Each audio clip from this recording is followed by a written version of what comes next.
Assalamualaikum warahmatullahi wabarakatuh. Perkenalkan, nama saya Tamara Nur Isati dari kelas 11 1 nomor absen 33. Akan menjelaskan tentang biografi dan perjuangan Pangeran Antasari. Sebelumnya, siapa sih yang tidak tahu Pangeran Antasari? Pangeran Antasari adalah pahlawan nasional Indonesia yang terkenal kegigihannya melawan Belanda dalam Perang Banjar. Pertama yang akan saya bahas yaitu biografi Pangeran Antasari. Pangeran Antasari lahir dengan nama Gusti Inu Kertapati. Beliau lahir di Kayutangi, Kesultanan Banjar, Kalimantan Selatan pada tahun 1797 Masehi. Ayah beliau bernama Pangeran Mas'ud dan ibunya bernama Khadijah. Beliau merupakan cucu dari Pangeran Amir yang terkenal dalam dinasti Banjarmasin. Pangeran Antasari memiliki istri bernama Ratu Antasari atau Ratu Ijah binti Sultan Adam dan memiliki anak 3 laki-laki dan 8 perempuan. Pangeran Antasari merupakan Sultan Banjar. Pada 14 Maret 1862, beliau dinobatkan sebagai Panembahan Amiruddin Khalifatul Mukminin. Gelar tersebut menyematkan Pangeran Antasari sebagai pemimpin pemerintahan, panglima perang, sekaligus pemuka agama tertinggi. Beliau wafat pada tanggal 11 Oktober 1862 di Bayan Pekok, Kabupaten Barito, Kalimantan Tengah. Yang selanjutnya yaitu perjuangan Pangeran Antasari.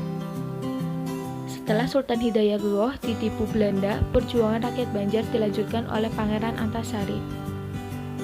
Perlawanan yang dilakukan oleh Pangeran Antasari untuk menyerang Belanda adalah sebagai berikut.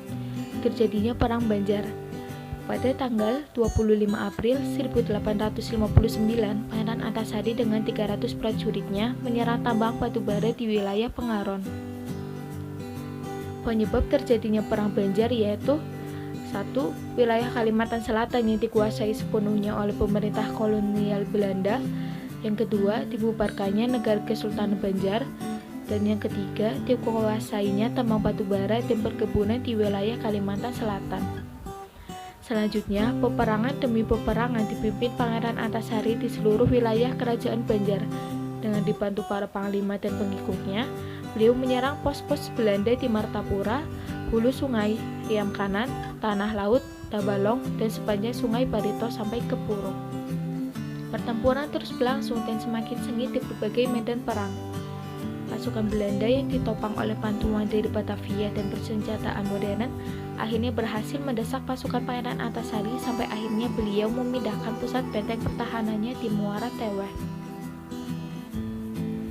Belanda terus membujuk Pangeran Antasari untuk menyerah, tetapi Pangeran Antasari menolaknya dengan keras.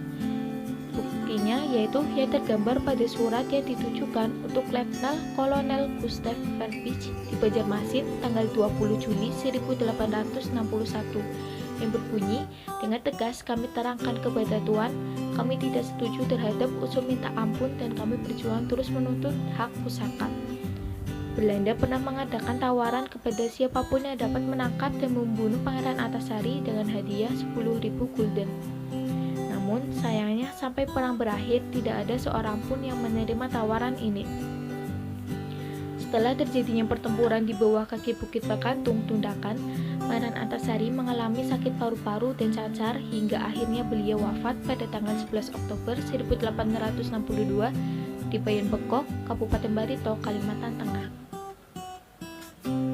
Pangeran Antasari mendapat gelar pahlawan nasional dan kemerdekaan oleh pemerintah Republik Indonesia berdasarkan SK nomor 06-TK-1968 di Jakarta tertanggal 23 Maret 1968. Nama Antasari diabadikan pada Quorum 101-Antasari dan julukan untuk Kalimantan Selatan yaitu Bumi Antasari. Untuk lebih mengenal beliau, pemerintah melalui Bank Indonesia telah mencetak dan mengabadikan nama dan gambar Pangeran Antasari dalam uang kertas nominal 2.000. Itulah penjelasan biografi dan perjuangan Pangeran Antasari secara singkat. Semoga bermanfaat dan dapat menambah wawasan. Terima kasih. Assalamualaikum warahmatullahi wabarakatuh.